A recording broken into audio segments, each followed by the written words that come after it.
and execute that motion. Worked out well? Awesome. Awesome.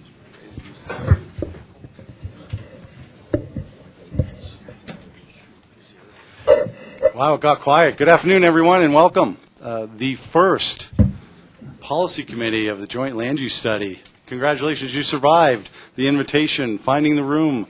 Hopefully got some water, coffee. I'm Rob McDonald, the Executive Director of the Pikes Peak Area Council of Governments. Some of you have seen me here at our Board of Directors. It's a little bit different role. We're going to transition this over to all of you. This is kind of a PPACG function, but we're more the fiscal agent, the driver, and certainly some of the staff you'll be hearing from will take us through the details of this new venture for the region. Our first joint land use study in Colorado, and Serena will tell us, is at least another 120 in the nation that were done, but probably more. But it's our first ever here, so we're going to walk you through some of that in a little bit. But wanted to start with the dreaded introductions. Most of us know everybody, but we want to kind of go around the table and the audience to see who's who. A lot of name tents here, but not so many name tents in the audience. But we're really excited to get started. So let's get started. Serena, I'll start with you. Okay. My name is Serena Eitler, and I'm with the Office of Economic Adjustment in the Department of Defense and the Office of the Secretary of Defense. And it's our office that's providing the grant funding support and the technical support to this joint land use study. I kind of am dual-hatted. I oversee our entire compatible use program for the office, but I also will be serving as your project manager for this particular joint land use study. I'm glad to be here. Good afternoon. I'm Rod Chisholm, the Deputy Garrison Commander at Fort Carson. And a garrison is an installation is like a small city, so all the things having to do with installation management, to include things like joint land use studies, falls within my purview. And I normally sit with my other military brethren, but I got voted off the island this afternoon. I am Larry Small, Executive Director excuse me, of the Fountain Creek Watershed Flood Control and Greenway District. The district is a Title 32 statutory district of the state of Colorado, and we encompass all of El Paso and Pueblo County, focusing on watershed health. I'm Dennis B. I'm the FAA air traffic representative for Colorado and 4 other states out here in the West.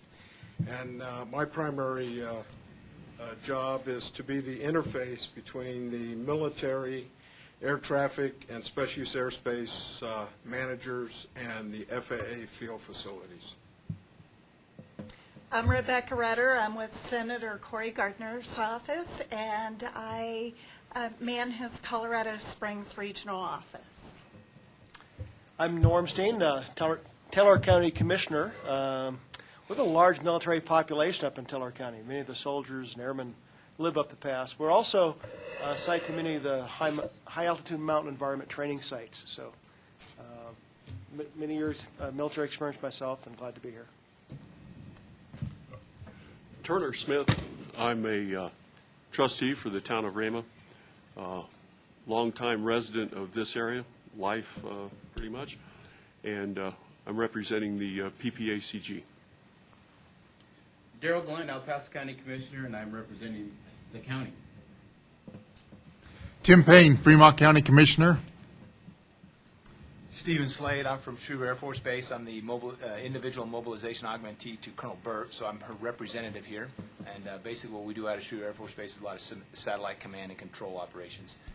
In this joint land use study, we're kind of an add-on. It wasn't in the original context, but we found that there are certain things that have the potential to encroach on our installation in the coming years, and we wanted to make sure that we were part of this study.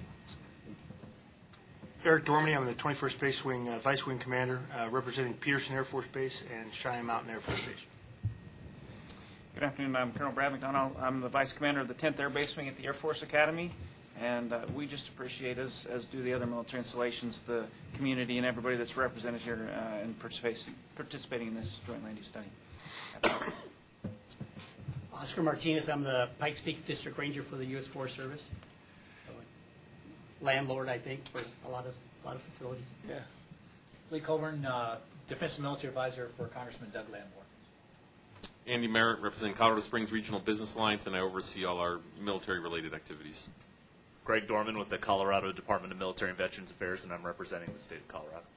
Judy Leonard, I'm on the Pueblo West Metropolitan Board, so I'll be representing Pueblo West. Scott Hobson, I'm representing the city of Pueblo, Assistant City Manager. Angela Essing, Joint Land Use Study Manager.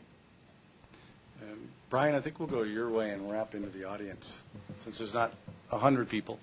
Okay. I'm not on the board, but I'm a planner underneath Angela Essing. My sole purpose is to work on the joint land use study.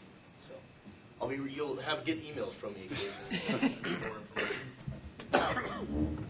Rachel Beck, Policy and Communication Manager for the Pikes Peak Area Council of Governments.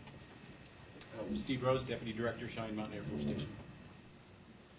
Craig Biondo, Deputy Director for the Mission Support Group at Pearson. Dino Bonaldo, Cheyenne Mountain Air Force Station, Director of the Civil Engineer Squad. Todd Wynn, Deputy Base Civil Engineer at Peterson Air Force Base. Jonathan Wash, Peterson Air Force Base, Civil Engineering based at Alamo. Jeff Bond, Public Information Officer at Peterson Air Force Base. I'm Tom Miller. I'm the Geographer Analyst for this JLUS study. Melissa Porter, Air Force Academy Public Affairs. Jose Rivera, I'm the Base Civil Engineer at the Air Force Academy. Randy Porter, I'm with the Airport Advisory Commission. Joe Hankey, HDR Engineering. David Horsemeyer, I'm a Community Planner at Schriever Air Force Base. Mike Schaefer, a Community Planner at Peterson Air Force Base. I'm Glenn Meskin with Pearson. I'm here representing those guys and the guys a little over there. All in place. Paul Popper, Landscape Architect at Peterson Office. Again, thank you all. We have. Sounds like the technical committee is almost all assembled. We'll talk about them in a little bit, but again, we really look forward to the dialogue over the next couple of years, and certainly in the next hour or so. I'm going to turn it over to Angela to get us started. On the agenda, everyone should have a copy of it. It was on screen. Yeah. If not, I got it. You go ahead, and I'll go find the mic. So we're going to start off with Serena Eitler from the OEA, and she's going to give a brief report, update. Okay. Serena, you can do it from your seat. I'll just sit here. That's fine. This will be very brief. No, it's good to be here. You all have done tremendous work in trying to pull together the policy committee, the technical working group, and I look forward to working with all of you over the next 24 months.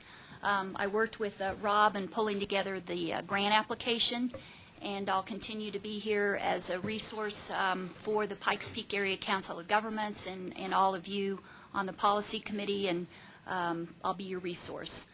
Just as a little bit of background, over the years since like the mid-1980s, there's been about 120 or more joint land use studies that have been completed across the country. At some locations, we've had a couple of joint land use studies. They've been updated over time. Our current portfolio across the country, we have more than 75 joint land use study projects across the country. With the recent nominations that we received during 2015, of which this joint land use study was included, I believe we had like 16 or 17 nominations that we received from the services. So we have quite a few projects underway across the country. And as time goes on, we are happy to put you in touch with some of our other communities that we're working with, lessons learned. There might be similar approaches, similar issues that are being addressed. But this is one of our larger JLUS projects that's underway. It has multiple installations. It covers a huge geographic area. There's an interesting mix of compatibility challenges, so it'll be an interesting project, and I look forward to working with you. Thank you. Okay, the next item we had was the manager's report. And at this point, there's not that much to report on outside of the agenda, maybe just a few administrative items. I guess I'm wondering if everybody has a packet in front of them or has been able to get their electronic devices up and running. If not, I do have a couple extra. Everybody's covered. All right, great. I wanted to ask a couple questions as far as our Policy and Communications Committee would like us to use Constant Contact to send out meeting invites to all of you. And I just wanted to, number one, update you of that. The first meeting invite came from my personal email account, but you will see emails in the future coming from Constant Contact. If anybody has trouble receiving those, please notify me, and then I can work out a second method to get you notified for that in the future. And then the other thing I wanted to ask you, too, is timing of the packets. It's traditional to have PPACG packets sent out about a week in advance. And what I've found working with the military installations is a lot of times packets come out quite a bit sooner than that. And so I guess opening that up for some discussion as to what the preference would be, how much time you need it to go through your organization. This policy committee will be meeting on a quarterly basis, so there is some chance that I can get the packets out a little bit sooner if needed. But just kind of wondering what would make everybody's life here easier as far as delivering those packets to you. They will be sent electronically, but the timing of that. For Peterson, I'd say a week is fine. I wouldn't go any shorter than that. But if we can get 7 days to turn it, we ought to be able to do whatever staffing we have to do, and then give either Colonel Chefs or myself at least a 24-hour read ahead to make sure that our head's right before we step into the meeting. Should be good. Okay. Okay. Everybody else in agreement with that? All right. Okay, that's what we'll shoot for then. We'll absolutely be at least a week out of the actual meeting. Okay, thank you so much. So with that, we can move on to the technical committee report, and Brian is going to give us a quick update about that. So for those of you, again, Brian Potts with the PPACG. The technical committee, currently what we've been doing, and some of you are well aware of this, in some cases we met with both you and whoever was in charge of your development services for your jurisdiction or installation. We're currently making sure that we have everyone populated for each seat, for each representative government and installation.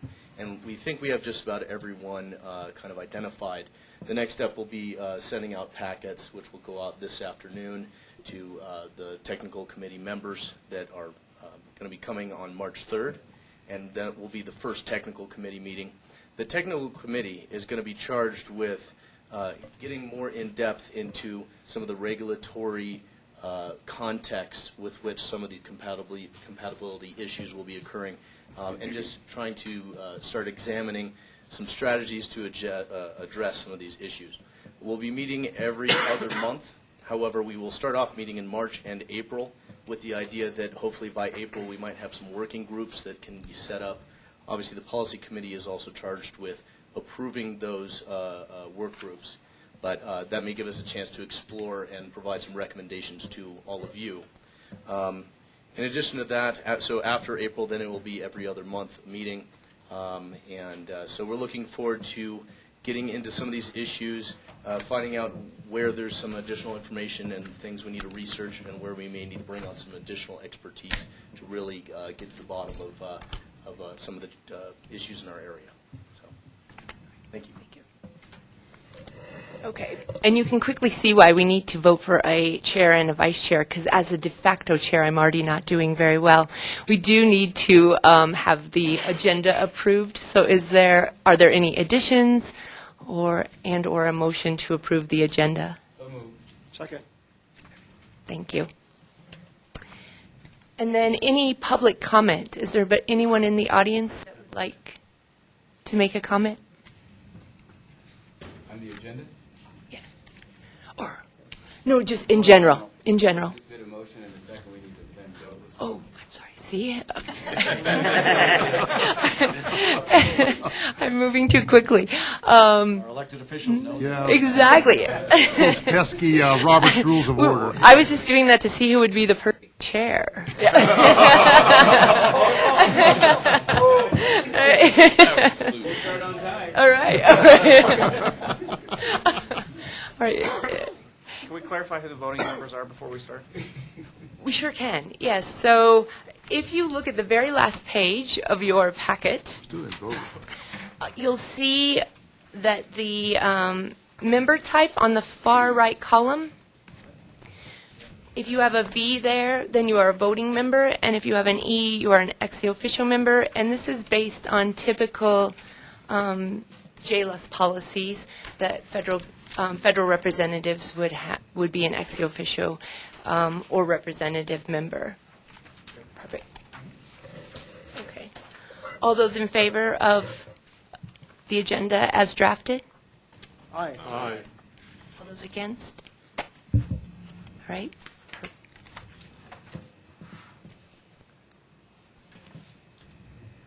So that takes us to the reports for D. Any public comments? I don't think we got any. Okay, we're good. Okay. Last call. Okay. We have with us today Larry Small, who you heard his introduction as we went around the table, and I'm sure many of you know him as a community leader in this area. He is highly involved on many nonprofits. He has been the vice mayor of Colorado Springs, active in Colorado Springs Utilities, and the executive director of the Fountain Creek Watershed. And he is going to be an integral part of one of our working groups that encompasses the area around the Air Force Academy. And so, Larry, we'll turn it over to you.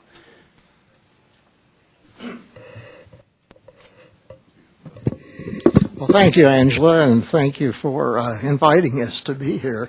Angela contacted me a couple of weeks ago and talked about the need the committee had for a stormwater working group. We are doing that. We've been doing that for quite some time. That's one of the major objectives of the district.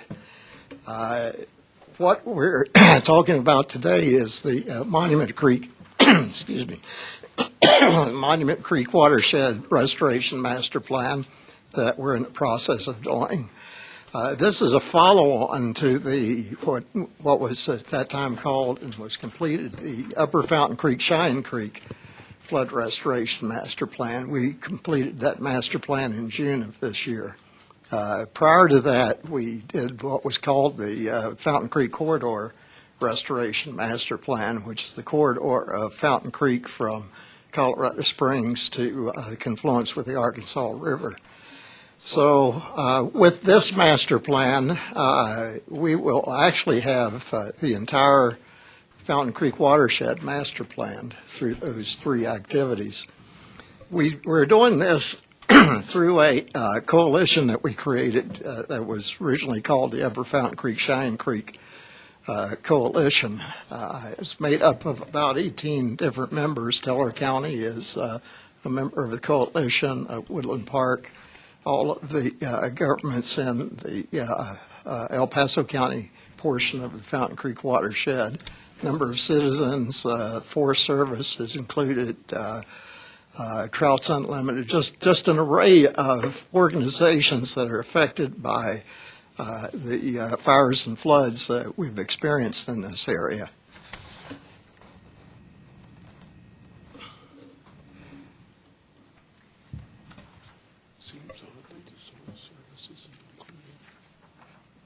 Does it? Oh, there we go.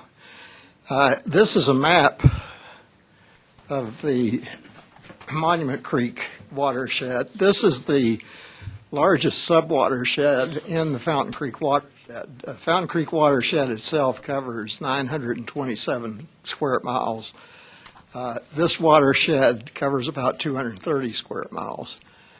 It is the most heavily populated watershed with respect to the number of streams that we have. There are about 21 streams that are included in this watershed. And you can see many of the major tributaries to Monument Creek shown there. This is the area of study for the Monument Creek Watershed Restoration Master Plan. We're looking at the watershed in terms of the hydrology of the watershed, the hydraulics, the flow stream flows into creeks, the geomorphology of the lands and soils that are in the watershed. There's been a significant change over the years in this watershed in the soil types and the impervious surfaces. We've completed the mapping of the entire watershed with respect to the soil types, the streams, the impervious surfaces. We're also comparing it to the historic data to see what the changes in all three of those sciences are with respect to the watershed. And we have surveyed 100% the streams in the watershed to identify areas of interest for future projects to mitigate the impacts of three events, actually. The Black Forest Fire has affected this watershed. The Waldo Canyon Fire, which you see down in the lower portion of the map, lower left, has affected the watershed. And specifically the storms of 2013, August and September 2013. That is the basis for the funding that we received through the Department of Local Affairs. We received $300,000 from their grant, and we matched that with $150,000 from the City of Colorado Springs, $50,000 from El Paso County, $50,000 from Colorado Springs Utilities, and $50,000 from the United States Air Force Academy. So the Academy is involved in this. They're one of the stakeholders that we're working with. Brian Milbacher is the representative from the Academy that is supporting the activity. Some of the things that is, let's see if I can.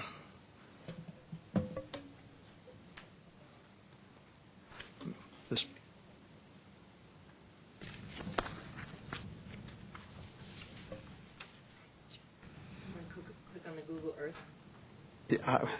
Is there any? That's the end of that. Yeah, we'll look at some images. We have explored the entire watershed. As I said, we have looked at Black Squirrel Creek, a couple locations there we've seen. And this, by the way, we have set this up on an FTP site. And I think, Angela, you have the site address and the password for it. That's available to everyone. So if you want to issue that, they can see.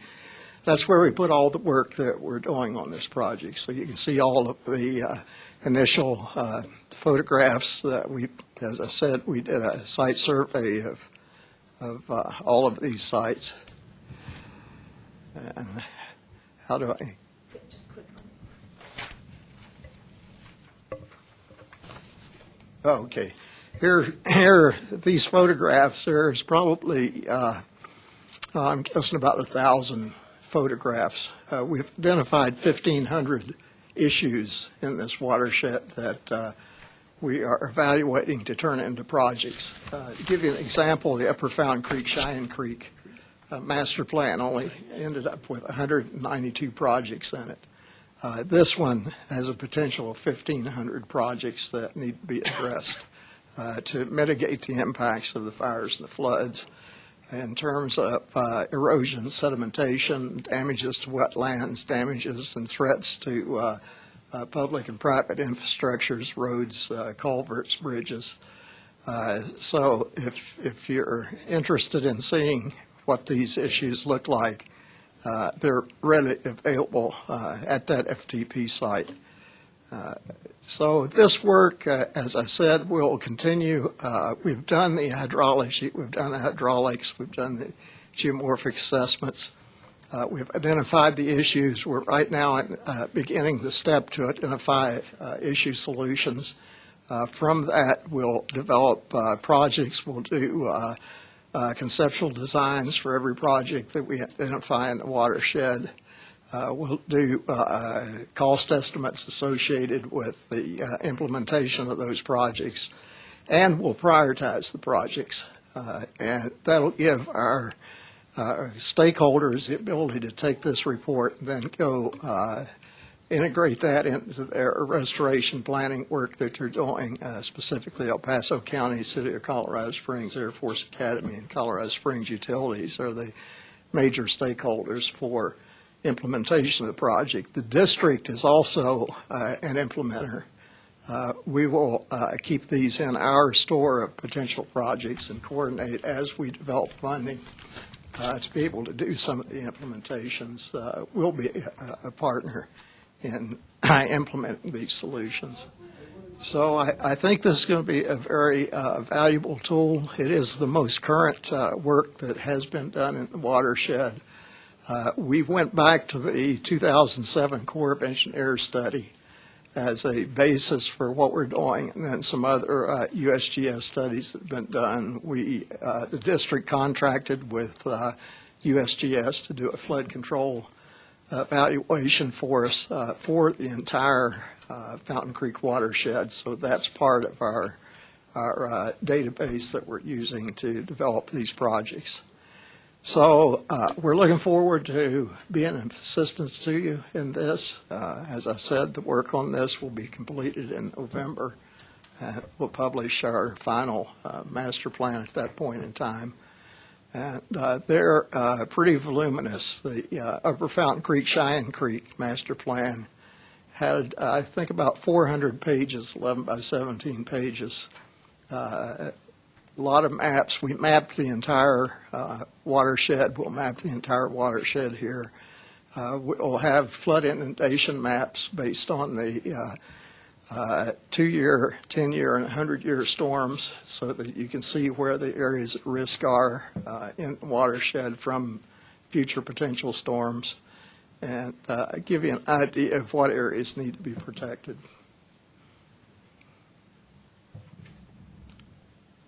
So thank you. If you have any questions, I'd be glad to answer any for you. Sir, I have a question. Sure. For the, I know you mentioned projects to fix, but then are we doing anything like a policy? Because the issues that we're having at USAFA is, yeah, we had a couple of projects to do restoration and erosion control, but then because of the development, significant number of projects and development on the other side, everything is basically washed out. So I don't think we thought making changes in policy for the developers to follow like more strict guidance. I think all these projects we're just going to be wasting money away. So that's something just to take into consideration. We just have to revise, what is that we're asking the contractors and developers to do before we start just going this route. Because if not, we're just going to be, it's just going to be wasting money. So it's just something to take into consideration. Good. Thank you. Good question. And yes, we are considering that in our plan. The policies are established by the governments in the region, like El Paso County, Colorado Springs, Palmer Lake, Monument. These are the primary governments that are in this watershed. We are basing a lot of our work on the Colorado Springs 2014 Design Criteria Manual that they put in place, which establishes their design criteria for watershed projects, drainage projects, any culvert constructions, these things. So that's a very extensive manual, and our projects are going to be based on that manual with respect to the design of the projects. The governments in the region have to adopt into their development codes some of the criteria that's in that manual. I know Colorado Springs is in the process of reviewing that and updating their development codes. But we have, in the region, I would say we have a long way to go to get our codes, our development codes, up to what I would consider best management practices nationally. But that is in process.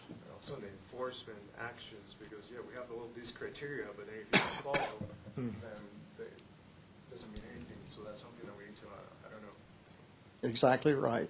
And our study, we have, as I said, we've looked at impervious surface, so we're comparing it to, I don't remember what our baseline year is, and we have mapped the growth of this watershed in terms of development. So we can tell you where all the development is, plus we know where all the future planned development is. And we've included that in this study so that we can get the proper hydrology associated with the watershed in the future, not just current conditions, but we want to be sure we take into account the future potential for runoff into the watershed, because it doesn't do us much good to design a project to deal with today's event when we know that a future event will be greater than that. Resiliency is a key component of this restoration master plan. We want these projects to be survivable. We want them to be able to sustain future events in the 2, 10, and 100-year storms, given the future topography that those storms will be impacted. So we don't want to just design a project and build it, and like you say, have it the next storm destroyed. I've had that experience. Had that experience just last year of a project we built, and it lasted 2 years. So we don't want to do that. That's expensive. Our governments can't afford it. Our military installations can't afford it. Our businesses and our residents can't afford it. So what we do in developing this master plan has to have resiliency as a cornerstone constraint. Sure, and I think Colonel Rivera stated some of our concerns from USAFA very effectively, and that's a great dialogue that you guys had, because, I mean, we have examples, and you talked about Brian Milbacher. If we looked at this pictures over here, we've got pictures of the multi-million-dollar project that we have put together that washed away. And so when I hear things like we need to make sure that there is solid policy, there's solid enforcement of the policy, and furthermore, that the prioritization piece of it is going to be important, because when you look at the watershed, it would seem to me that we would probably be considering doing things towards the upper edge, perhaps, in order to make sure that we're smartly taking into account what could happen downstream. So I think those are the things that we're interested in as one of the partner entities on this particular issue. Yes, thank you. Brian's representing you quite well in this effort. He's fantastic. I'm not sure if anybody has been on Brian Milbacher's tour of the Santa Fe Trail as you look out there, but literally at almost every juncture where it kind of has a curve in it, there's something significant that's happened. That's right. We looked at, I think you'll find a picture in here of Monument Branch, and that's one of the Monument Branch comes out of Flying Horse and comes under Voyager, and it goes under I-25, and it goes straight into Monument Creek at the Academy. And that erosion out of Monument Branch has been huge, and all that sedimentation is threatening the wetlands that you built there. About a $3 million project, I think, that is being destroyed from that sedimentation that comes from the erosion of Monument Branch. Yes, I think the only other comment I make from a USAFA perspective at the outset of this policy meeting as we go through this in the future is I hope everybody recognizes that the USAFA boundary runs I-25 into the east side of I-25. And so when you look at the map there, it's not necessarily just the box that's on the west of I-25. So we have impacts coming off the hill to the east, and then we have impact from the Black Forest Fire. So when you talk about Black Forest Fire, I think people see Waldo Canyon and go, yep, I can see that. But the reality, as you described, the Black Forest Fire and how that came and impacted the sediment that runs down in there as well, I think is a very appropriate point as we move forward. Yes, thank you. Thank you, sir. And I appreciate all the support we've gotten from the Academy on this effort. We have a great team over there with Jose, and Brian works for him over there, so fantastic. Good. Thank you. In my prior life, I didn't spend a lot of time at the Academy. I spent it in Cheyenne Mountain. So for those of you who are representing Cheyenne Mountain, we have problems up there, too, from sedimentation, erosion. I'm very aware of those as well. Okay. Well, thank you. Anything we can do to help, we will. We talked about it at our last coalition, and we agreed by consensus, 100% consensus, that we would support your activities. Thank you. Okay. Appreciate it, Larry. I think the input is just going to be enormous to this overall study. I think what Larry talks about and USAFA talks about, one or two of our 26 or 27 issues that this policy group is going to be tackling over the next couple of years. We have some more housekeeping things to do, and Angela's going to walk us through those votes, and hopefully you're all thinking about chair and vice chair, because we're resources. We're going to turn it over to all of you. And I just want to add to Mr. Small's presentation too, that the timing of the project is perfect. We're looking, you're about 5 to 6 months into it.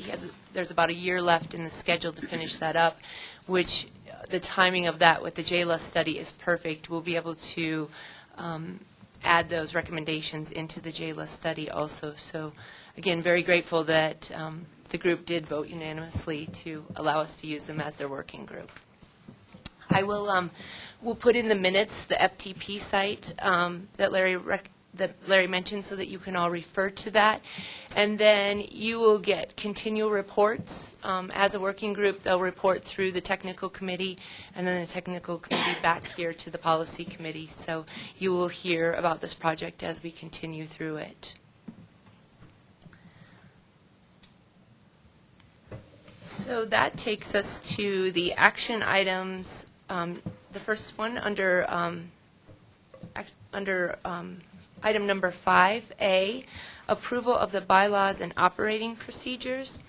And the proposed bylaws and operating procedures that you have in your packet were utilized through Serena's experience with prior JLUS studies, and we partnered those with some of the PPACG bylaws that have been tried and true over the years, and made the following proposal before you. Is there any discussion about what was included in your packet about the requirements that are in the bylaws? Well, it seems to me that statement of principles number 8 is the most important one. Even though we may agree with this, we're not bound by it as a government entity.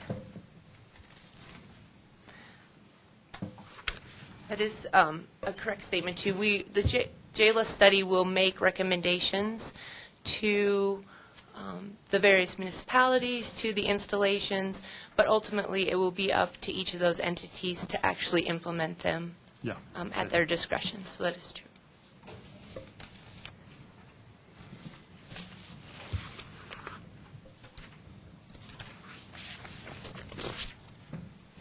Any other comments or discussion?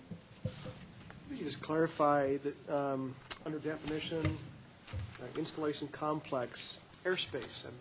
I'm an Army guy, but how much airspace is each air installation managed? How big is that? That's a great question, too. Let me take a stab at it, and I'll let you guys clarify what I've just said, too. As part of the, I'll explain it from the JLUS study perspective. Okay. What we're doing right now is we're working with each of the installations. We started with the Air Force Academy, and then just 2 weeks ago we met with Fort Carson. And in doing so, what we're doing is we're able to obtain data from them to try to understand what their flight space is based on their missions that they're charged with. We will ultimately, and we were just kind of strategizing about this too, we will ultimately come up with a map that covers the 4-county region and show the flight patterns that are recognized by the installations and the FAA. And then we will basically assign those flight patterns to each of the installations. So right now we're in the discovery mode of figuring out who's flying where and who wants to fly where and what their missions, where their missions require them to fly. So right now that is somewhat exploratory on our part as we work with each of the installations. But what we do hope to bring back to you in May would be somewhat of a map showing those flight patterns, the ones that we are allowed to show publicly, and bring that forward to you to show you the complexity of that in this 4-county region. So we say managed by the installation. We're talking just on final approach, not talking about air maneuver space, geographic hundreds of square miles. So I think I can't speak for the exact terminology, and I'll look to our FAA professional here to talk about some of it. But when I think about it from the Academy perspective, we have Class Delta airspace around our installation. Yeah. Then we also have training areas out to the east, like Bullseye as an example. And then we have the transit in between. And so I think at a very macro level, that would be what we as an installation would be interested in, because then you get into issues of noise and altitude as you fly over some of those areas. So that's where we kind of end up hitting the encroachment-related issues. But that's why I think that the terminology may perhaps be a little bit airspace managed by the installation may not be the most effective way to get at the issue we're trying to get at. So we'll clarify the term perhaps as we go. Okay. Could I comment? Just a little bit of background. This proposed bylaws and operating procedures, this is something that I shared with Angela. This is what the state of North Carolina Department of Commerce came up with as they got the joint land use study underway for Seymour Johnson Air Force Base, which includes the Dare County bombing range, which is, it's remote. It's along the North Carolina coast, and then the actual runway and installation facility are further inland. And so the study area for the Seymour Johnson Joint Land Use Study is very large. And to help kind of zero in on what the specific jurisdictions should be that would be represented on the policy committee, we mapped out what's called the installation complex. So you have the main runway, and then you have the range. You have the training routes that connect the installation with the range. And those training routes, that range is used by the Marine Corps, the Navy, the Air Force. So you have flights coming down from like Oceana in Virginia from the north. You have flights coming in from the northwest. So to support that joint land use study, it was very important to map all that out so the communities could understand what areas the service was concerned about in terms of compatible development. And so that's a similar approach that I had recommended be taken here, because we're dealing with potentially 4 military installations, a lot of flight activity, remote training facilities, and it's just good to get a picture of what the operating space is. So the picture will become more clear as we go. Yeah. These bylaws could be amended if we adopt the bylaws as they're written. Is that correct or incorrect? Yes. By a two-thirds majority? Correct. Of those present, provided there's a quorum. Correct. Thank you. If I could just add one more thing about the airspace piece. I hate to beat this one, but so we talk about, I think the wording may be a challenge, right? Managed airspace. One of the things at Shreve Air Force Base, we don't have a runway, but we have lines that we shoot to get to satellites, right? And if we obscure through some type of building or encroachment issue that those look angles to satellites, that would be an impact to us. And so airspace and management that we manage, so we don't necessarily manage it in so much that we own it, but we operate in and through it, and so I think we have to map that out as part of this piece. So we'll struggle, I think, with the wording of how that is, but we'll have to get that squared. I'd imagine we'll have it clarified before the final report is done. But, yeah, long way to go. Yes, Mr. B. The only input I have, we need to be very careful, and I'll use the Air Force Academy for an example. They don't manage the airspace that their routes are in. Normally, it's Class C airspace, and it could be managed by Colorado Springs Approach Control, could be managed by Denver Approach Control, could be managed by Denver Center. They manage their routes, i.e., they publish them, they do their environmentals and so forth, but they don't manage the airspace that those routes go through. The only delegated airspace they have is their Class D airspace, which is around the academy, and they have about 5 or 6, I think, alert areas. That yeah, you have one over the academy, and then there's some to the east and south. They are the using agency for those, but again, the controlling agency, which would be the manager, so to speak, is the FAA. It would be either Denver Center or one of the other ATC facilities. Okay. So do you think we're remiss in stating it the way we have? I think, by saying that the Air Force manages something that is a long ways away from the academy, and it's the airspace that their route goes through to recover to the academy. First of all, they don't want to manage that airspace. And it just, it might lead someone to believe that the academy is managing airspace that all these routes go through. They're really not. And can I just add that that's an important distinction, because in public perception, that matters as to how the public views the academy, and if they think they manage more than they do, then they blame the academy more than is warranted for whatever their particular complaint might be. And that's kind of where I'm anchoring my question, is that perception right there. So, anyway. What if we were to say vertical and horizontal airspace as required for each mission? Take the word managed out? Well, the way I reconcile this when I kind of read it in advance is there's two categories. The first sentence, land facilities, airspace, et cetera, which provide direct support to and or are managed. So there's a certain subset. I appreciate Andy mentioning that, because it's true.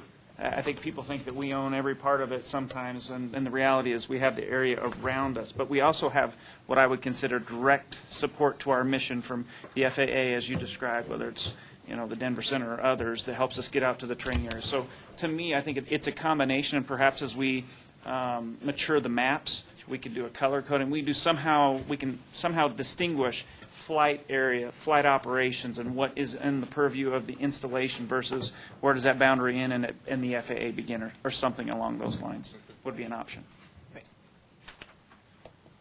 And to clarify what you were saying about, I think it was Seymour with the restricted areas. Seymour Johnson has restricted areas. They go out, they bomb, they strafe, they do all the things. Those restricted areas are areas that are delegated to them by the appropriate Air Route Traffic Control Center for hazardous operations. So you could say, in their case, that they manage that airspace, because they do. It's delegated to them for their use. But again, between the base and the routes to that airspace, they're managed by, again, an FAA ATC facility or an Air Force ATC facility. It's really not a management type thing. Okay. That's the big difference. So maybe we take just out the word managed and say utilized and or utilized by the installations? Well, again, like you were saying, I don't want to see the Air Force Academy get in trouble for something that might be in here that says they manage, a route from Pueblo to the Academy, when in fact they really don't. Could I make a suggestion? Yes. Okay, maybe the sentence could read, the land, facilities, airspace, and ranges which provide direct mission support to and or are managed to support military operations? That's good, except they have no ranges. Fort Carson does. Fort Carson. Yeah, they have restricted ranges. They have a restricted area, but the Air Force Academy doesn't, and Fort Carson also has a military operations area. Yep. It's going to have a restricted area in it. So we got 4 counties to have the definition cover. To be honest, Broad. this definition is actually directly from the Air Force instruction. You can play around with it as much as you'd like to. So now, Siren, it is the Air Force's problem. Wait, rewind the tape. Definition. Army has How long will that restricted take to areas, change? you get credit for it. Well, I kind of like the word utilize myself. It's not so much looking at it from who gets in trouble from a public perspective, but to correctly describe what we're trying to put in the scope of what we're studying here to try to protect for whatever the military mission is. And I know at Fort Carson we do have some ranges that we're dealing with. We also fly a lot of corridors out to Pinyon Canyon Maneuver Site, which is areas that we don't manage, but we certainly utilize. And then we have a high-altitude training mission for all the rotary ring support throughout the Army. They send a lot of those aviators up here to go up in the mountains, and we have MOAs to do that high-altitude training. So there's more to it that we're concerned about, being sure we share the information in a sense to try to protect, that we utilize versus necessarily manage. Mr. Smith. Rather than naming a specific military organization, could you just say the regulatory agency charged with this, or somehow make it more generic? So we- Made by the organization. These are going to be your bylaws, so it's this policy committee, not, I'm not going to rewrite federal. No. Yeah. I like utilize better than management, that's for So sure. utilize or used is generic. I wonder if part of our issue is we've drilled into one specific definition without looking holistically. The definition in paragraph C captures all of those things that we just talked about that are not managed by the installation. Yeah. So those routes from the academy to their off facility, if you will, locations are managed by the FAA and would therefore fall into mission footprint, not installation complex. So that's a good point. Maybe B is referring to the flights that absolutely are managed. That's correct. By So each the of Class D airspace, if you will, at Yes. the academy Yeah. falls into the installation complex. The routes to and from their training areas do not. Right. Which is addressed in C. That's correct. And there, that word managed, we never use that in air traffic. Okay. The routes that they use back and forth to their training areas and so forth, in most cases are controlled by Denver TRACON, Colorado Springs TRACON, Denver Center. So it's Yeah. not a managed thing, they're Utilizing controlled, Colorado today. and they get flight following to and from. It's the same thing with Fort Carson. Fort Carson has a Class D also at Butts Army Airfield. That's delegated to them, and then Fort Carson itself has a big restricted area. Yeah, I think the and/or in here may cover us in, as Colonel Dormady pointed out, if you do look at all of them together, it sort of covers everything.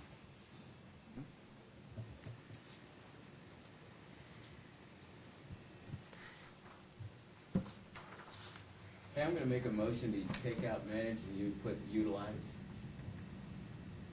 Second. Is there a second to that motion? Section B. Page 3, it's page 3, section, Article 1, section B. Yep. B and C. Correct. Yes. Yeah, if anybody isn't on Roger. the page, we're on page 3, under Article 1 definitions. We've been referring to B and C. I think that just makes it broader. So, because that would include lands that are managed, lands that aren't, everything. Okay. But I would submit that you would have to change paragraph C as well, and probably delete "are not managed by the installation," and just say ranges which provide direct routine support. I will accept that as a friendly amendment. Was there a second? Yes. Oh, thank you. Tim, it was so fast. Did you get it now? Yeah. Got it. He's adding to my motion, which I'm willing to incorporate into my main motion, Okay, and the addition was? to make C. Yeah, delete out of C, which are not managed by the installation, comma, but, and then just say which provide direct routine support. Yeah. Thank you. Thank you. All right, with a motion and a second, all those in favor? Aye. Aye. All those against? Motion carries. All right, great. Good And job. I would recommend deleting the source reference from Air Force Policy Directive because you've modified the language. Oh, yes, we can do that. Okay.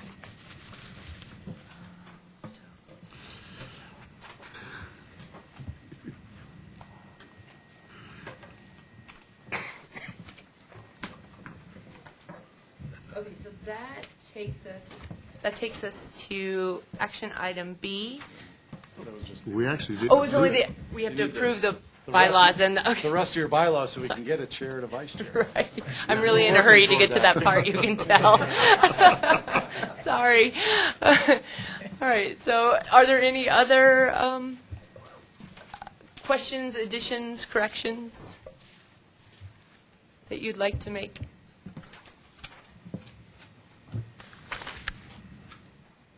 All right. Is there anyone who would make a motion to? I move to adopt the bylaws with the changes that we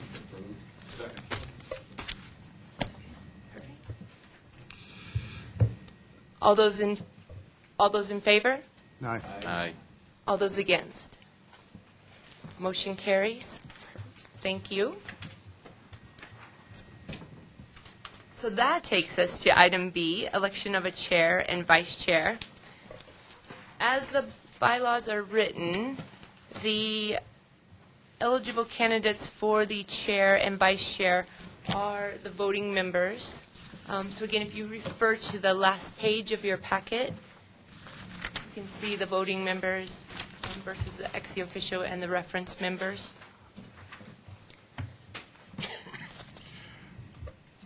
Including those that aren't here. I know. Who's missing? Pulling out all the common party tricks here. That's terrible. I nominate Daryl Glenn as chair. Second. Harold, did you second it? No, who seconded it? Thanks, Norm. We have a motion on the floor for Commissioner Glenn to be the chair. All those in favor? Aye. All those against? I know, I'm not sure, was I supposed to ask if you're willing to accept the motion? I'll do it. Okay, great, thank you so much. Now the motion carries. Right, now the motion carries. I heard a thanks. Thanks, Joe. Sorry. Yeah, you'll be fabulous. Any interest in the vice chair position? Sure. Reciprocate, chair. Oh, good. Payback. Yeah. I nominate Commissioner Payne for vice chair. Second. Commissioner Payne, are you willing to accept? All those in favor? Aye. All those against? Motion carries. Great. He's laughing, so that's acceptance. Right. We shouldn't have sat Welcome together. both of you. We really appreciate it. Thank you, gentlemen. Yes. Now, as your support, I will make it easy on you, I promise. So.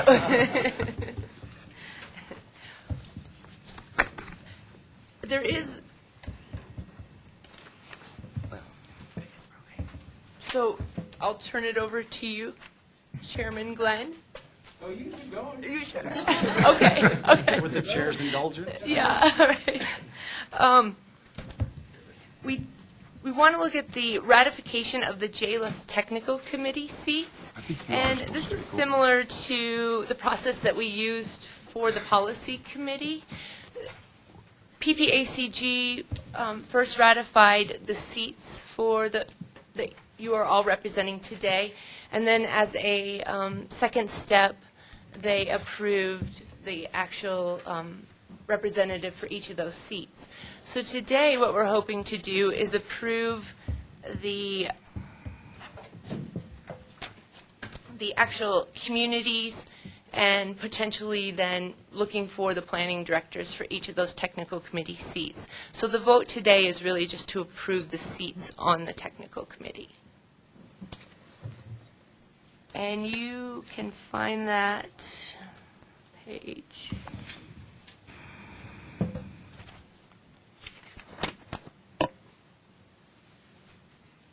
Yes, we did.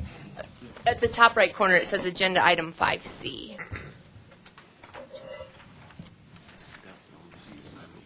Yeah, just the seats, not the people.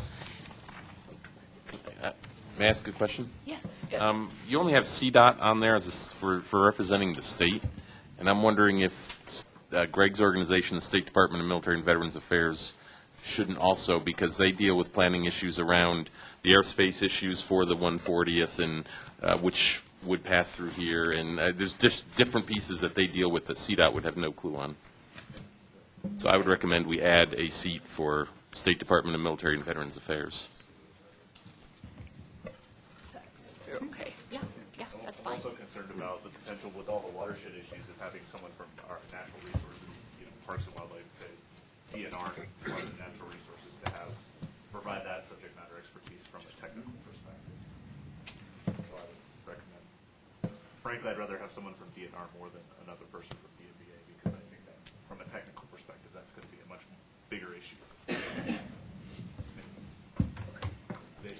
airspace, you guys. Yeah. But you're not on the And technical committee. Right. Instead of, Say again? instead of, so. Well, Or both. from it, I well, think so we need here's, both. Andy, I mean, I concur with Andy that airspace is important. Sure. My feeling is if you get an airspace expert, you're probably going to end up with me on the technical committee as well, if that's acceptable, I don't know. And then but DNR, I think, definitely should have a seat. So, yeah. That's acceptable. We're just doing the seats. We won't, you won't be on there yet, Greg. Via VA, yeah. Okay, so two added seats to the technical. Great. Okay. I should maybe also explain too, in case there is a question. We appointed Mr. Martinez with the U.S. Forest Service to the Policy Committee because the Forest Service has direct contact with multiple installations. And then we have asked Mr. Berger from the Bureau of Land Management to sit on the technical committee because they are really focused on areas around Fort Carson. And so with that smaller and more specific scope, we asked the BLM to sit on the technical committee. So that's the reason. I think Mr. Berger has a similar position to Mr. Martinez, but just with a different organization. So that's the reason for the difference in that. Also, Angela? Yes. Number 17 there, Scott Kelly, he's the air traffic manager for Colorado Springs Tracon. Mhm. He should probably be an ex officio member, vice a voting member. Okay.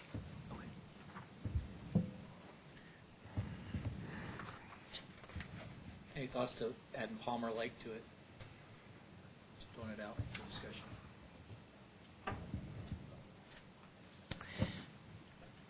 That may be a good point in the sense of stormwater.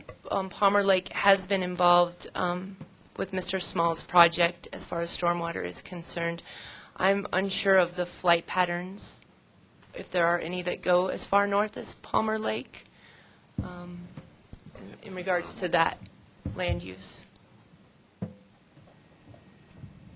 Is there a reason why the committee couldn't call in outside expert for testimony and input without being a voting member? Absolutely. And the other thing I should mention, too, is the technical committee will be supported by working groups. And so in your instance, that's a great example of when we start to look at specific compatibility issues, those very specific issues will be supported by a working group which will be made up of experts and representatives from the communities. So in that instance, too, we will absolutely be pulling from other people within the community. An overlooked area of expertise, there's nothing to say that working group or this group couldn't call in an outside expert, right? Sure. Right. Correct. Yeah. Angela, I didn't catch what you said about Keith Berger on the BLM. Is he not going to be on the, He's going to be on the technical committee. he will be on the He technical will be on- committee? yes. Okay. Yes. Thank you. Angela,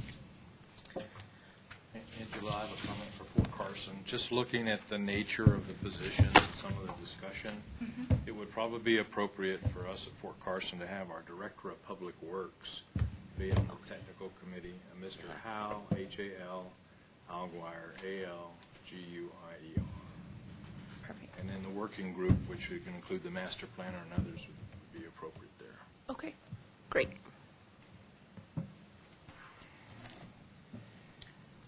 Question. We talked about one of the issues that might be addressed in the joint land use study is to promote compatible siting of energy projects that won't have an adverse impact on military operations. On this technical committee, is an appropriate representative on this technical committee that can speak to that issue, like through the state representatives, or do we need to bring somebody else in? That's a good question, and maybe, again, let me give you the thoughts of the team thus far, but then we may need to expand that based on it. We were thinking that each of the counties and the municipalities would be able to represent that, but then obviously there would be working groups formed to deal with that specifically. But if we think we need to add somebody who would be an expert on that from the state or other such organizations that would be. I would think Colorado Springs Utilities would be a better resource than the state because, you know, we don't have a statewide enterprise. I mean, unless you want to get someone from the Public Utilities Commission, but I think CSU would have a much more local, regional sense of what's going on in the Okay. community. They'd have the expertise. Yeah. But I think they could probably be on a working group on that topic if you were doing a working group on that. Yeah, and probably others too, Mountain View Electric and Black Hills. Black Hills. There's a list. There is a big list, yeah.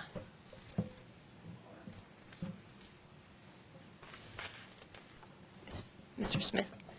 I have not heard the USDA Soils Conservation Service mentioned in the budget. Do they have a role that they can play in this? Yes, I think so. I believe so. And in fact, one of the things that we're trying to do a better job with the joint land use study planning process is the Department of Defense also has another program, the REPI program, or monies through like the Army ACUB program, for monies being available with conservation partners to acquire conservation easements. And we're trying to do a better job through the joint land use study planning process to identify what maybe some of the areas might be that would be appropriate for those conservation easements or agricultural preservation, you know, preservation of ranch land, which is a compatible use with military operations. And the Soil Conservation Services have money for conservation programs. So I would recommend they be on the technical committee. Okay.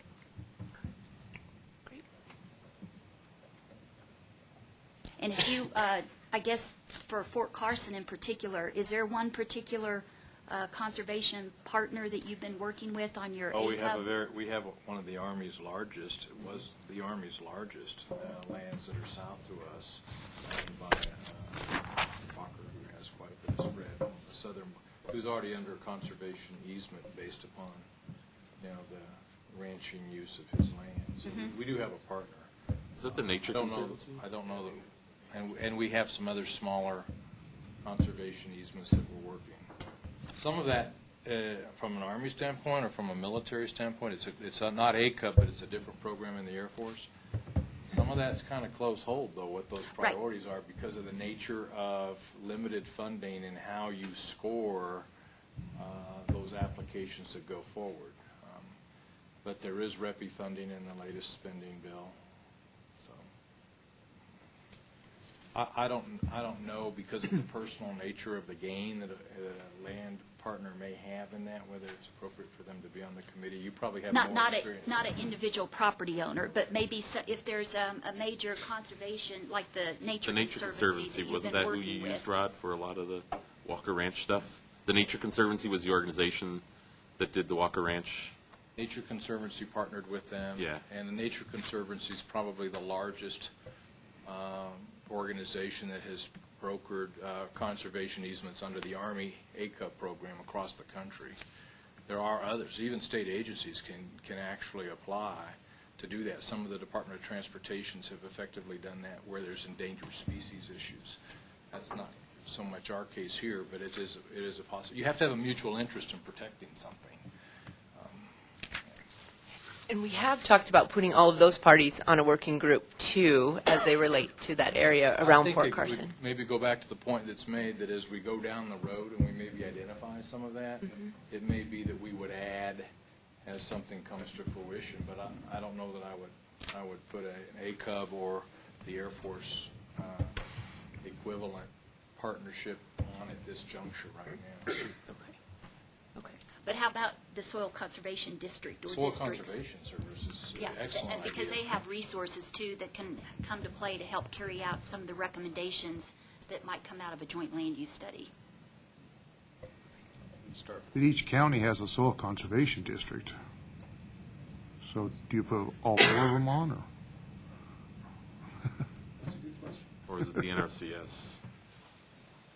Yeah, their district. Yeah, that's a bit larger. But I don't think the funding. NRCS. I think the funding program, though, is it more on a regional basis rather than through the individual soil conservation services. You may want to look at where the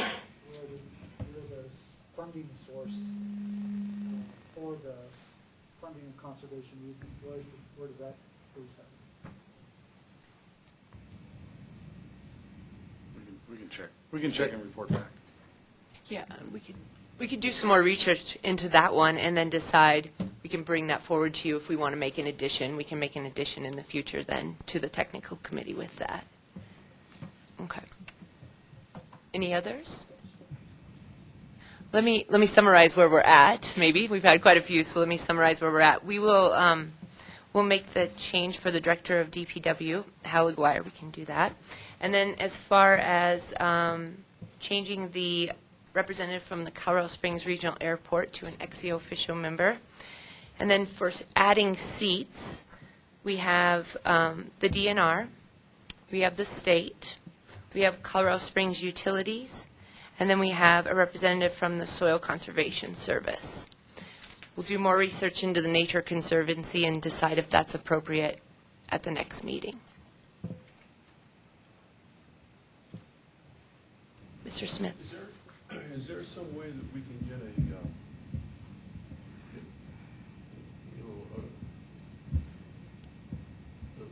not maybe the minutes of this meeting, but a copy of the changes that have been made at this meeting sometime soon, just a summary of the changes and things that have been done today? Yes, absolutely. I think part of the plan is that we'll have thorough minutes, and a lot of the documents that we're modifying, say, like the technical committee roster, we will absolutely attach those for you. And I don't want to make any promises, but we'll have them pretty quickly for you. Yes. Yeah. I just didn't want to wait, 3 months to. Right. Oh, no. Right. No, we won't do that. It'll be within the next 2 weeks, I'm sure. So, yes. All right. Is there any other discussion or any other? Make a motion that we ratify the technical committee seats. Second.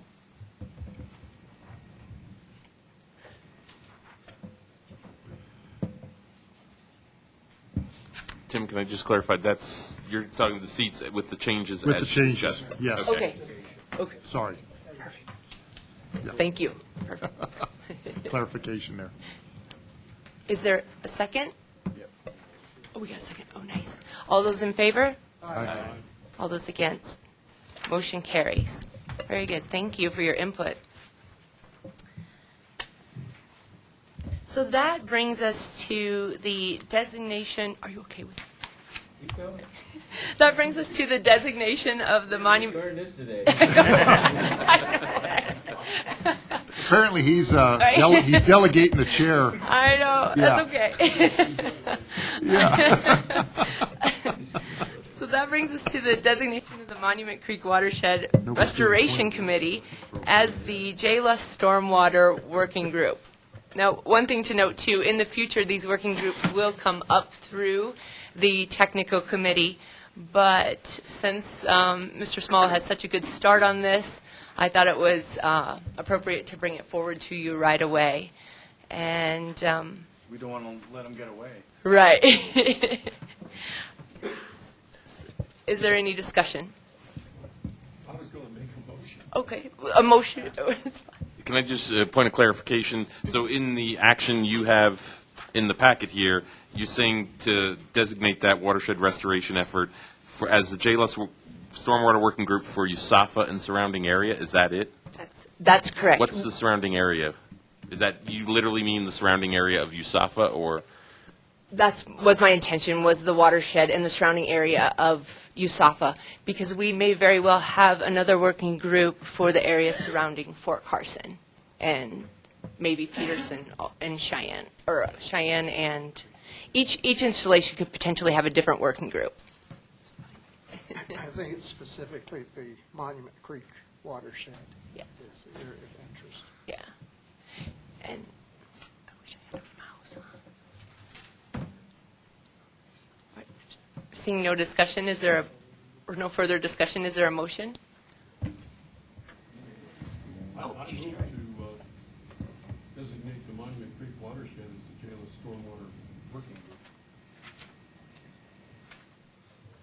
Second.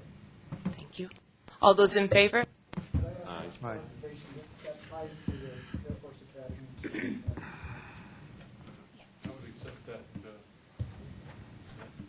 With that clarification. Yes. Okay. All those in favor? Aye. All those against? That takes us to the approval of the JLUS participation plan, and before us today is Rachel Beck. She is our Policy and Communications Manager at PPACG, and she is leading the effort for the public communication of the study. Good afternoon. You all received a copy of our draft public outreach and participation plan in your packet. And before we get into the particulars, I just want to say a few words about why we do such a plan. We could just have a couple of public meetings and call it good, but if this is to be a true community-driven process, then we need to take a little more deliberate tack in collecting community input and getting our information out to all the people who may be affected by the study. So information is not the same as communication, and what the plan does is just identify a process that will ensure that our messages are received and understood and acted upon, and that there are plenty of opportunities for us to create two-way communication with the citizens that we serve. It also ensures that we're making the most efficient use of our time and our money and any other resources that we're going to put into this. So the plan that you received follows kind of a standard four-step process. We start out with a situation analysis and any research that's available to us, just so we understand what the context is in which we're communicating. Then we look at who to reach, what our goals are, and at action strategies, key messages, and tactics that are going to get to those audience that we've identified. And then the final piece is evaluation, so that we can make adjustments and make sure that we're achieving our goals and that what we're doing is effective. In this particular case, we have a rather unique challenge. Because our study area covers a four-county area, that's nearly 1 million people. And our audience cannot be everybody. Only Coke has a budget that could reach nearly 1 million people in less than 2 years. So what we've settled on, what we're proposing, is a 3-phase outreach strategy. We're going to start with a wide net as we gain some information and we identify some themes and some community concerns. Then we'll start to narrow our focus as we see what kinds of issues are on the community's mind, what's resonating with them, and so forth. And then we'll get a little more focused as we go. And then in our last phase, we'll present our draft findings, make sure that we've captured everything that we've heard, and give the community a chance for final comments, and let us know if we missed anything. And I want to emphasize that this document is a draft. It will continue to change as we get out there and we understand what's resonating and what's not, what the issues are, who's responding or not responding. Then we will make changes and respond accordingly so that we can continue to be effective. So with that, I guess I'll open it up to questions or comments on what you received in your packet. I think you're right on budget. I mean, meetings are easy and cheap because we just show up. But when you're talking about meeting 600 or 600,000, 1 million people, is there an advertising budget, outreach budget? You know? We do have a small budget, and I think we're going to do a good job of using it effectively. We're going to start out with some tactics that will really reach a lot of people in an efficient way. You probably noticed one thing that we're proposing is to use telephone town halls, and we can reach tens of thousands of people that way without actually having to spend the staff time and the money to either advertise or to go out and touch people individually. And so with tactics like that, I think we can be pretty efficient and use our dollars to reach a lot of people. Is there, for example, print media or any other type of media? We will do a lot of media relations, and I think there's going to be a lot of interest in this study. So we'll be reaching out to publications in all the 4 counties, television stations, radio, and so forth for editorial coverage.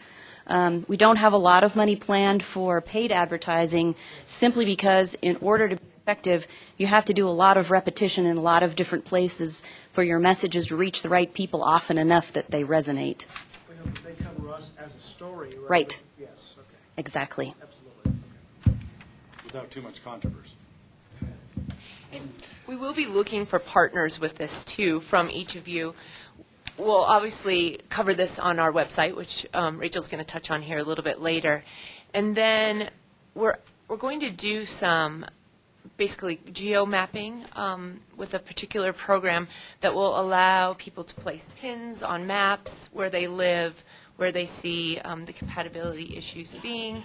And to get that word out, what we're hoping to do, too, is ask that if you do have a website for your organization and you're willing to put it up to reach more people in your area, then we would look to avenues like that to try to cover as many people as possible. Will this also have a separate Facebook page with your social media? We will not use a separate Facebook page, but we will use existing social media channels. PPACG has Facebook and Twitter presence. And we'll do that in large part because it takes a lot of time to build an audience, and through our social media, and as Angela said, we'll be looking to you to use your channels as well. We already have those audiences built up. Rachel, have you thought about adjusting which tools you use periodic to the election, and the fact that, for example, telephone town halls, near the coming presidential election, nobody in Colorado is going to want to go near their phone. So, I mean, but just seriously, there's some just impacts like that where you could just phase your approach at different times. Yes, and I'm glad you brought that up. We are planning to do that in the spring, and so we hope that we will be beating that rush. Great. And just another thing to keep in mind is each of us has our own community that we communicate with, so, I mean, I give a board report twice a month to 25,000 people, so. And that kind of one-on-one communication is very effective, much more so than mass. My event, as I do to everybody else's event here too, so. Okay. Other questions, comments, protests?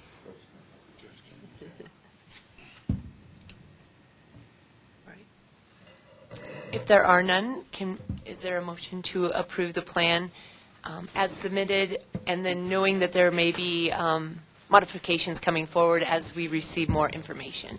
So moved.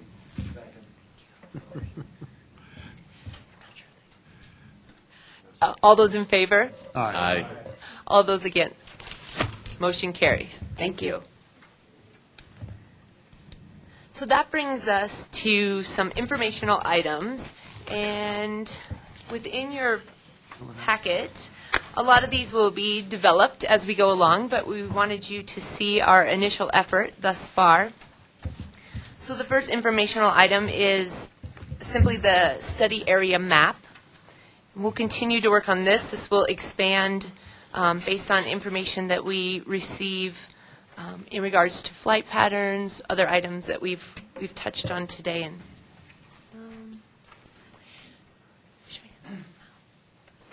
perfect. Rachel, do you have the mouse over there? Thank you. Someone's got the I know, I have no way to drive over there. So this map will be supported by many, many more maps, and will be continually updated as we work our way through the project. Then the next item that you see is in the top right corner. It says Agenda Item 6B, which is the Colorado Springs Regional Joint Land Use Study fact sheet. This will be updated as we go along with the various stages of the project. The first fact sheet is made just to identify those, I can't see what I'm doing over there, sorry.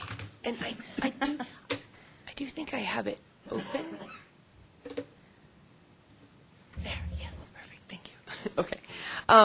So the first fact sheet was made to identify the process of forming the policy committee, the technical committee, and then identifying the compatibility issues that the study needs to encompass. So that was the goal of the first fact sheet that you see attached. Angela, can I ask a question? So, and I'm not proposing we expand the study area or anything like that, but I'm just trying to, for like working groups, I know the academy training spaces that they have do extend all the way up into Elbert County, and at least one, if not two of those, as I remember. Is there a way in a working group, for example, around that, where you might want to bring somebody in, or around compatible energy development, where we would be concerned with them doing an energy project underneath one of those zones, that we could still pull them in, even if they're not within that 5-county area?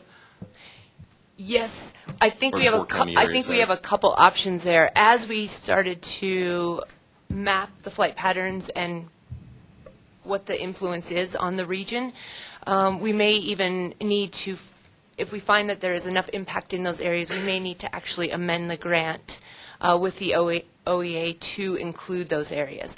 So there are options, whether it's a working group and/or an amendment to the study area. But even without the amendment, for example, like if you just wanted to bring in an Elbert County planner, just so they are aware of the discussion, to raise that awareness there, and that's all you want to do, can you do that without?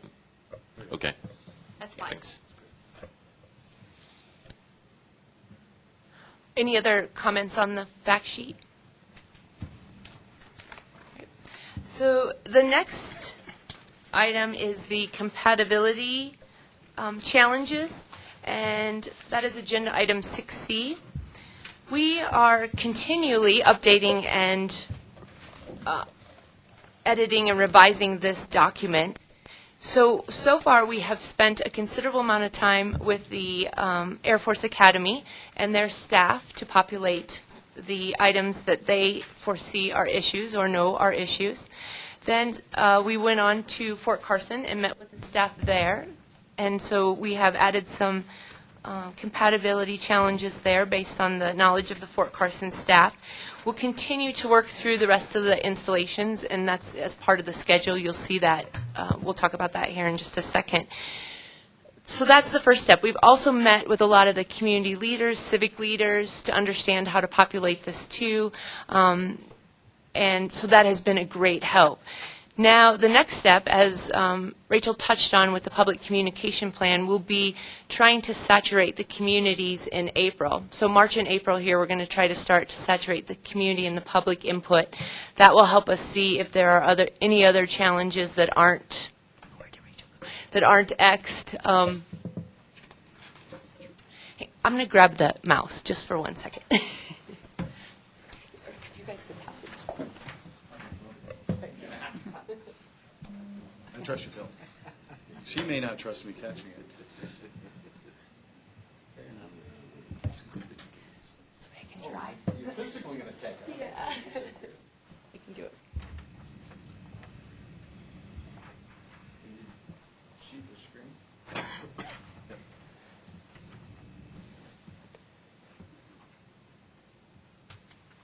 Really super awesome, is it? It's hung up. Oh, Rachel opened it. That's fine.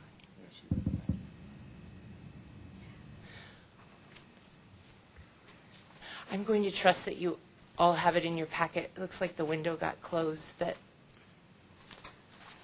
it's on the B drive. She must have closed the window. It's okay. You all have it in your packet, so you know what we're referring to. Okay,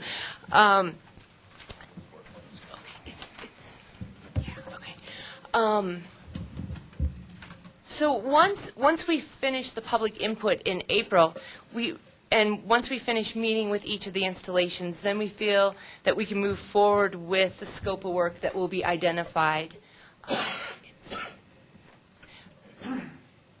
It's not there.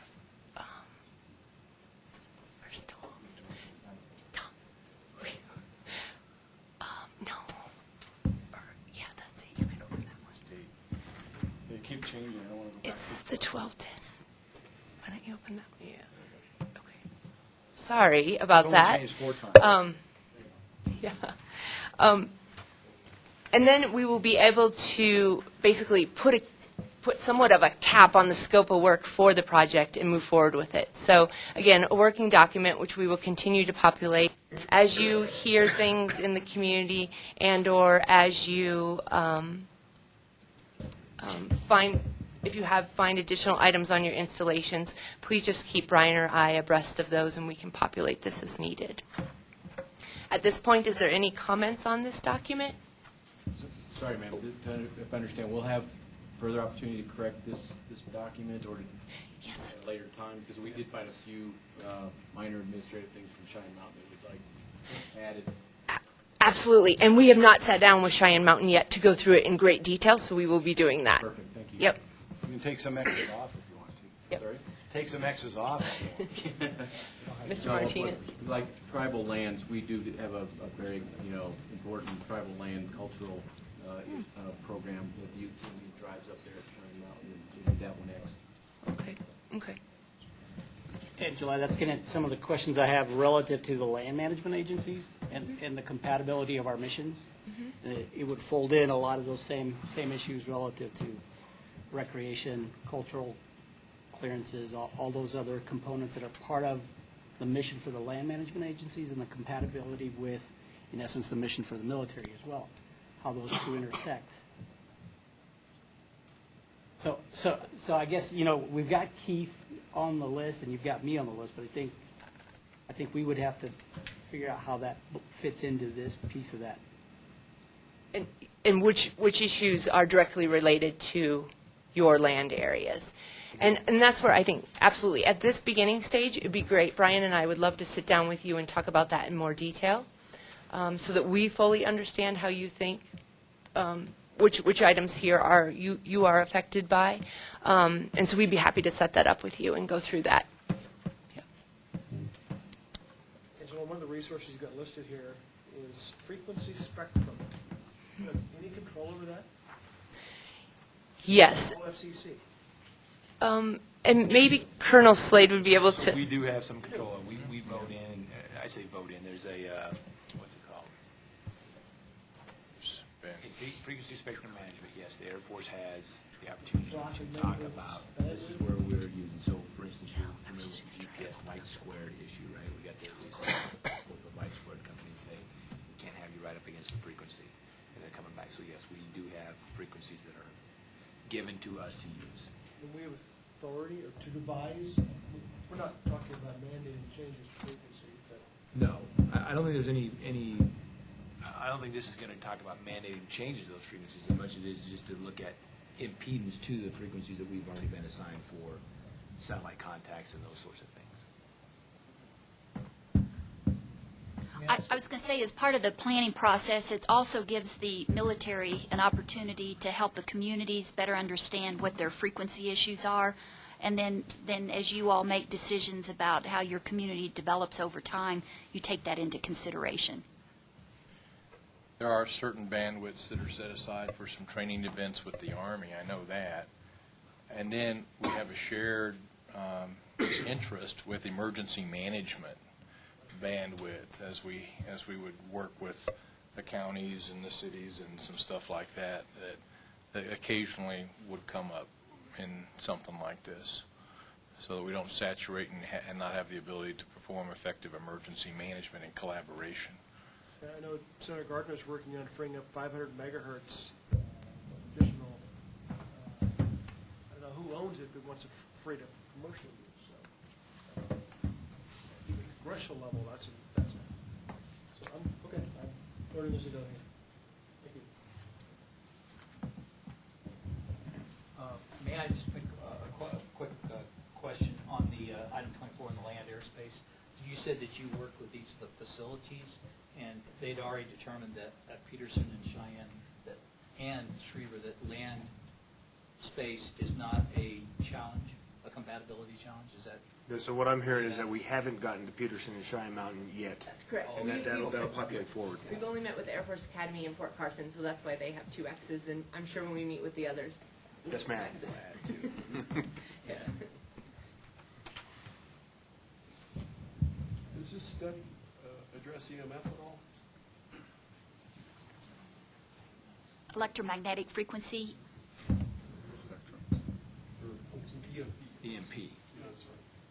I don't think it does. Yeah, that wouldn't be us. We're hoping we're not going to cover that. That equates to a bad day. That'd be a bad thing. Your encroachment issues go away.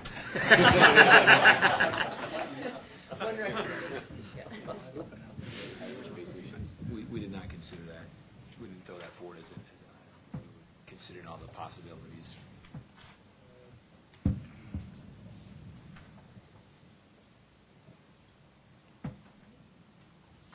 On the other hand, I mean, kind of that same theme is protection of critical infrastructure.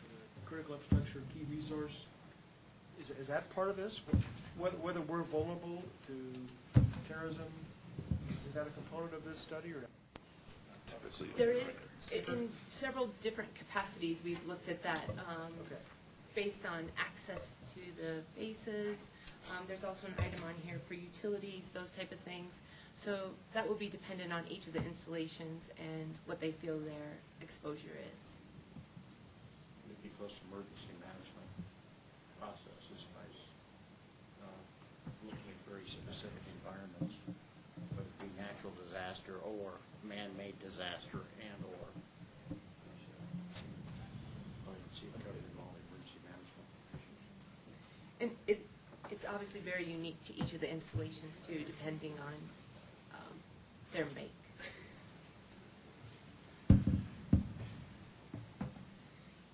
All right, any other comments on this document? And again, we'd be happy to sit down with anybody who has information in regards to this, and so we'll schedule that with you, Mr. Martinez, in the future. So that brings us to the schedule, which unfortunately doesn't look the best on 11 by 17. If you really want a comprehensive look at it, it is on the wall over here before you leave. And obviously there's a lot of moving parts, which is probably one of the best things the schedule identifies. It will ebb and flow as we go through the process, but this absolutely gives us a direction, gives us a goal, and allows us to work through the project in a systematic manner. You will see that there are some areas where we've identified Schriever at this point in the study, and the OEA is working to finalize their addition. Right.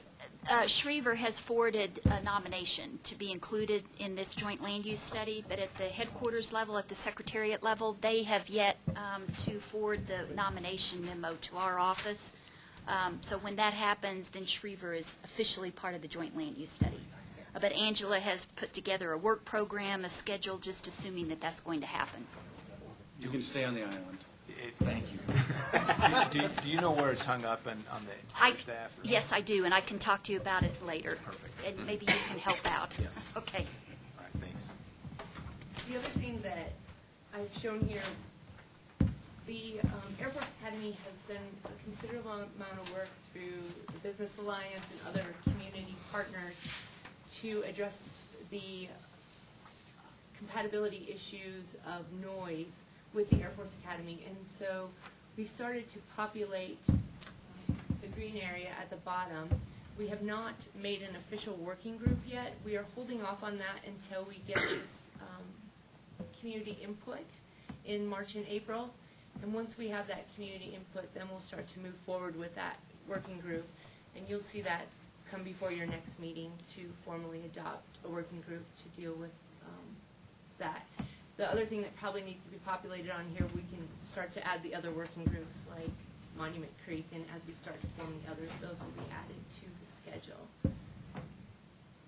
Are there any questions or comments in regards to the schedule?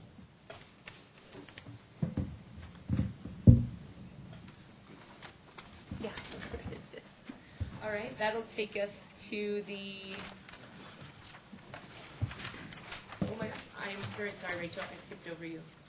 That'll take us back up to the website, item 6D, and we'll have Rachel talk about that.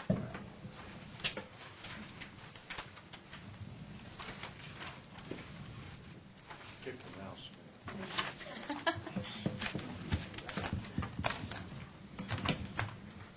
It's coming. Apparently, we need some spare mice around here. We are going to house the joint land use study information on PPACG's website. So we've set up kind of a skeleton navigation for now. This lives from the homepage under our military section, joint land use study.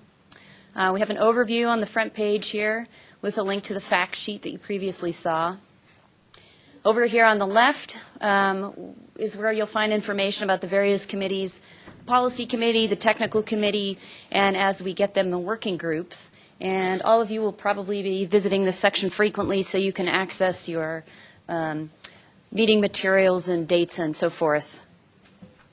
We have a library where we'll keep all of the relevant documents. For now, that's our fact sheet. But you can expect a lot more over the next 2 years. This map section will eventually point to what Angela talked about, which is some interactive mapping that we're building right now.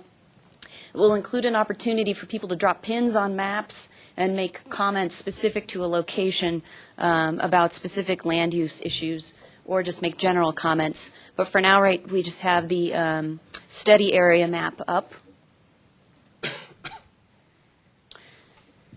And then we have a link to all of the meetings that we are expecting, policy, technical, working groups, public meetings, and so forth. And finally, our contacts. And that is the joint land use staff that you've met today. So that's a quick overview. Any questions or suggestions? I've stunned you into silence. When you receive your next meeting invitation through Constant Contact, it will direct you to a link to the website, and then you'll be able to pull the agenda right from there. So it will be a little bit different at the next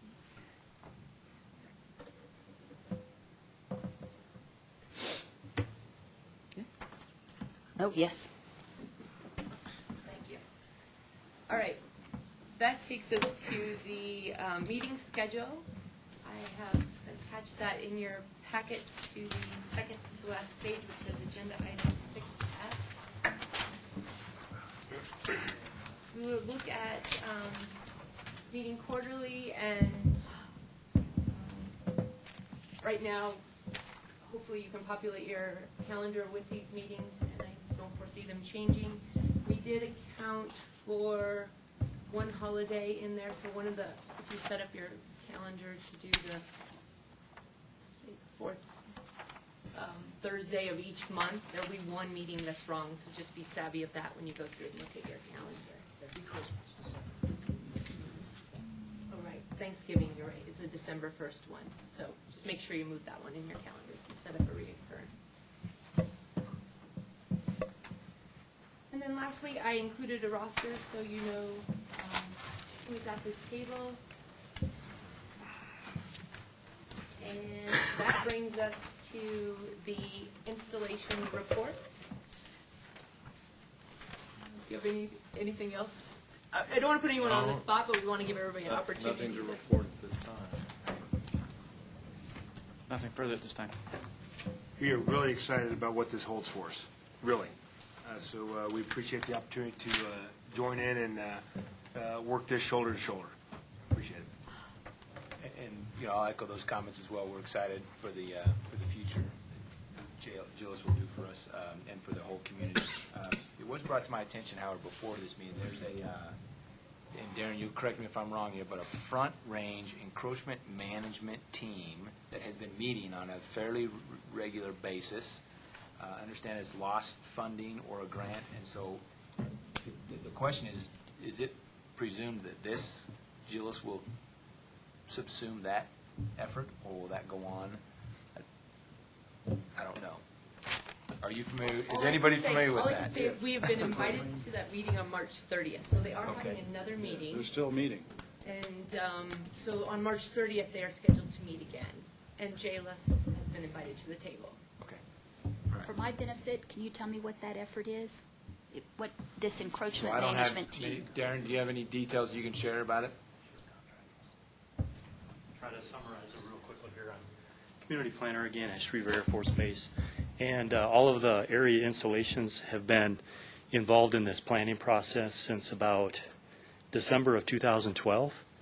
And so there was a Front Range Regional Encroachment Management Action Plan that was published, I think, January of 2013.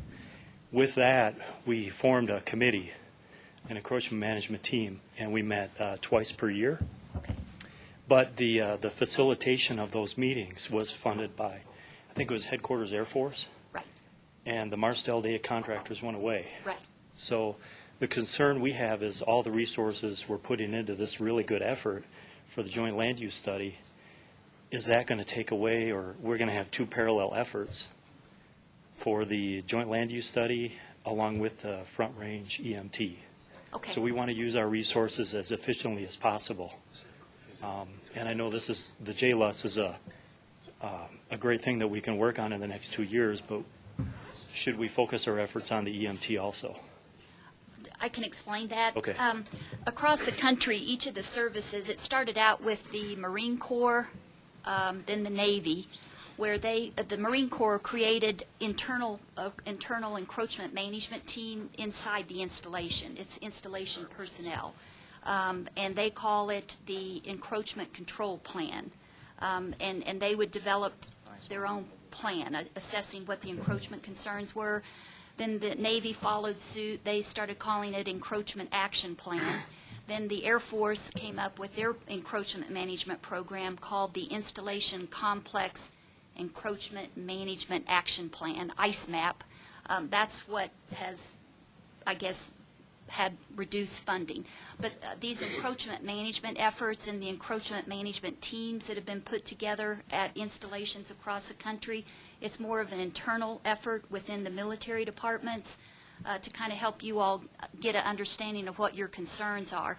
What the Joint Land Use Study Program does is we help bring the communities to the table through our program and our grant assistance, so the community becomes a partner with the military.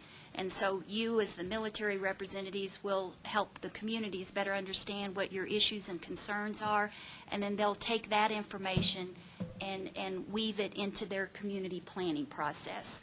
And that's what a joint land use study is. So our office doesn't get involved in funding those encroachment teams. That's inside the gate military department program.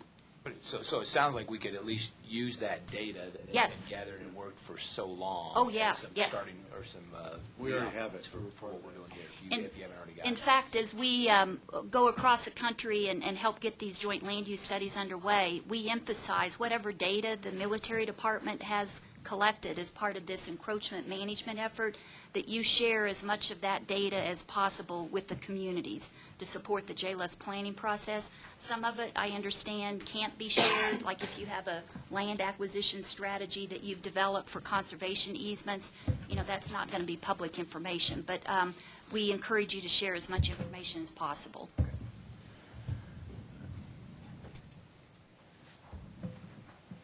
Right. Are there any other installation reports or any?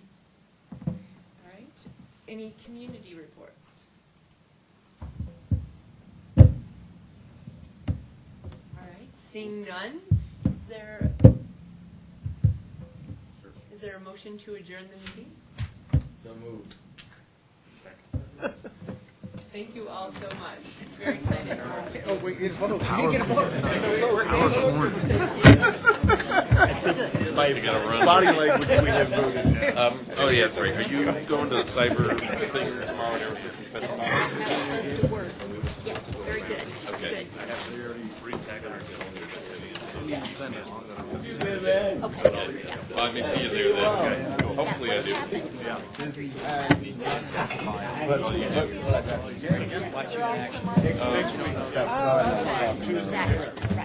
Right, right. Good to see you. I'm going to have conversations after.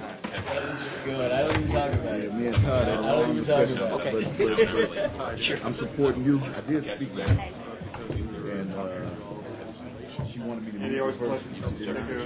Thanks. I'm just